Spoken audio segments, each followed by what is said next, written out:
Hey YouTubers, I just got my wife to help me and dogleg the pedal crank on my latest motorbike. I think it's a Monarch frame, but I'm not really sure. It's an oddball, and it did have an enclosure at one time up around the surrounding the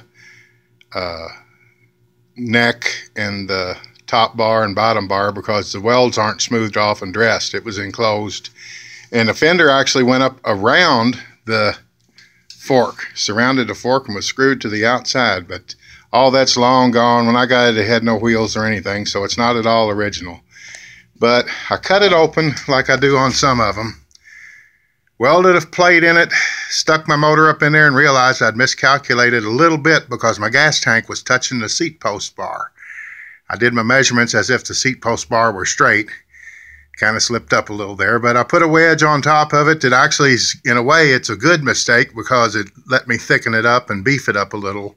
I don't have to worry about the frame parallelogramming on me or anything like that.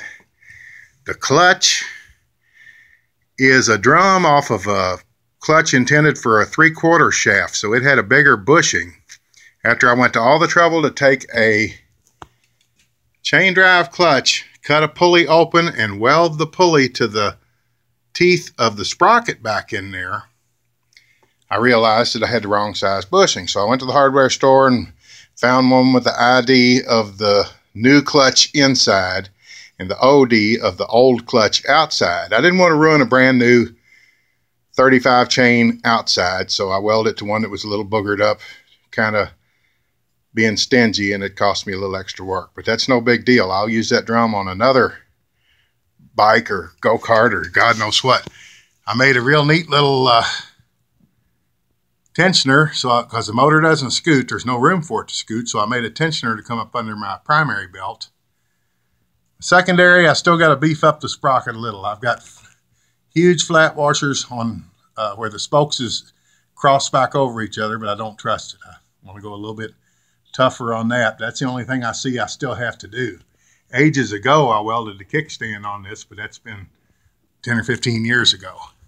See how I doglegged that pedal crank out a little? I did that one, the front bend, I did cold. The back bend, I had to heat to do it. Don't know what the wheels are off of. Let me turn this fluorescent light off. It's a little bit too much when I get over on that side. Hang on a second. There we go. All right. The exhaust is some lightweight electric conduit.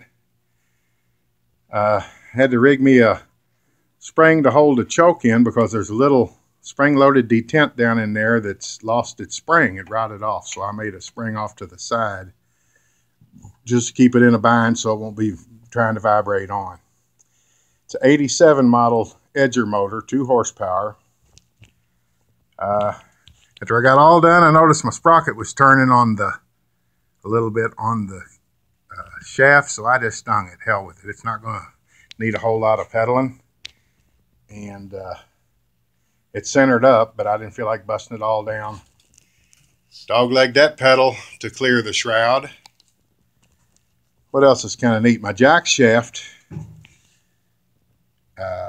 is part of the same dryer that that dryer pulley came out of. It's the floating self-centering adjustment that kept both belts tight on the dryer. I just drilled 2 holes in it, used some grade 8 3/8 bolts, big old flat washers, and welded a massive piece of metal back in here. It's not a 1/2 inch, but it's good and thick, so I shouldn't have any trouble with that bending. Went old school on my throttle like a whizzer because that's what I already had. It was in the box, so hey, use it, and use it up. Use it up, wear it out, make it do or do without, like my mama said. Let's see, what else can I tell you? I didn't jump up and down and bend the frame open. I didn't want to pop any of my brass off. These are sweated with brass, these particular brand of bike. You can see the brass up there. Top motor mount wraps around this pipe because the pipes, I would have bet money this bike was thick being old, but you can't go with that. It's kind of like old cars. Everybody thinks their metal was so good and so thick. Go beating on a Model T Ford metal. You'll find out it's not at all like a whole lot of people will tell you. I've done it. My boss had a Model A. It wasn't much thicker, but the T metal seemed to me like it was And it wasn't rusty, but it just wasn't a whole lot there.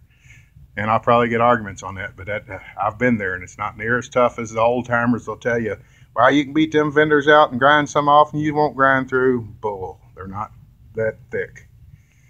Okie doke. Handlebars are off of a Murray girls bike.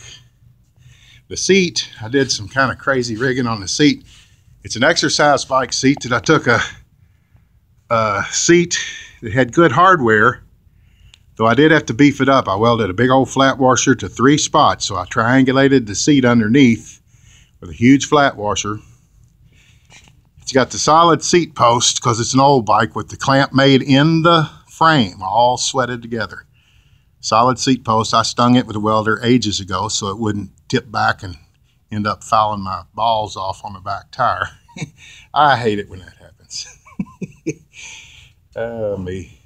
There's another shot of where the paint popped off as I was bowing it out. I slipped the handle of my floor jack up on it with the bike upside down, put my foot in right here where my finger is, and yank like heck and sprawl it out and do a little measuring. Probably should have done more, but that's the story of everybody that's rigging's life, whether they tell you it is or not. You don't always hit it quite on the first bend. Sometimes you have to redo things a little. But haven't started it and ran it yet. The only thing I've yet to do is rig a mirror on it and beef up this back. I'm going to weld some 1/4-inch bolts to the sprocket and have them go right through the cross with flat washers and double nuts. And instead of being mounted in 3 places, it'll be in a total of 9. And I know 9 will hold because 6 would be plenty. 3 is a little light. I don't want to have to deal with no chain jumping off. But when I get it up and running, I'll get it out on the street and do a video of it. I'm still going to do one of me and my sisters and a few other people riding them just to see if I can't get something viral going on. I think it'd be funny with a bunch of old women. I'm 64 and I'm the baby of the family, so if I could get a couple of my sisters to ride a couple of these bikes. This is my 22nd, by the way, all at once. Probably my 50th in my lifetime because I tore a bunch of them up, but this is my 22nd at this time. There she is. All right, well, I appreciate you watching. Hope you got a kick out of it. It's been fun to make. It's took me about 5 days, but I'm retired, so I got 5 days to waste. And Jess Harper and all them on Laramie said, hey, I watch a black and white TV down here. Actually, I just listen to it for the noise. I hardly watch it, but got a big old flat screen I thought about hooking up, but then I'll be wanting to sit and watch TV instead of build bikes. Talk to you later. Wade Made Motorized Mayhem's what to find these under on YouTube, or John's Motorized Bikes, or Wade Made Motorbikes. There's a bunch of different ways that they're on, but we'll see you again when I get it running. Bye-bye.